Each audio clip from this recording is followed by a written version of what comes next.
Au-dessus du golfe de Lave, les ouvriers agricoles ont attaqué le travail à 5h30 ce matin. À cette altitude, c'est les dernières cueillettes. Ensuite, on passera à l'immortel de montagne. Oh, même juste à la fin du mois, on ramasse. Ici, c'est une plantation. Elle est envahie de chardon et autres Verbascum blataria. Les gestes sont un peu plus difficiles, mais en 5 heures, les cueilleurs auront récolté entre 800 kg et 1 tonne de végétal.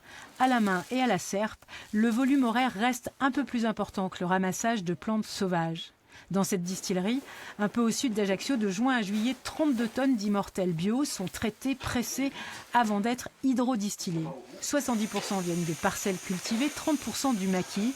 Cela n'aurait pas d'impact sur le rendement en huile essentielle.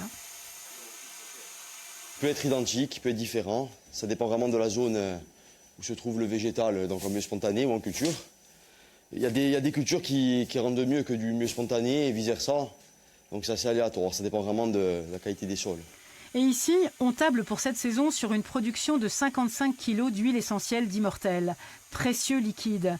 Les grossistes l'achèteront près de 1 600 € le kilo à la distillerie, contre 1 250 en 2012, considéré pourtant alors comme une année de surchauffe. Ces prix continuent d'impulser la mise en culture des plantes aromatiques. Entre 2013 et 2017, elle a progressé de 52%. Mais pour le président de la filière, le développement de l'activité reste bloqué par 2 facteurs. À la fois, enfin des deux côtés, à la fois d'un monde végétal qui a tendance à régresser, un milieu spontané, et puis à la fois d'un manque de foncier. Il y a des pressions, notamment dues à pas mal de causes que l'on connaît bien en Corse, le tourisme, etc. Peut-être même certaines primes, des surprimes, je pense, peut-être aussi.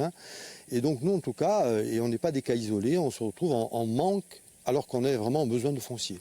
C'est particulièrement vrai ici, dans les collines de Corse du Sud, où les distillateurs travaillent tous du coup des petites quantités de plantes variées. En plaine orientale, la géographie a permis à une poignée d'agriculteurs de faire un tout autre pari, celui d'une monoculture mécanisée de l'immortel.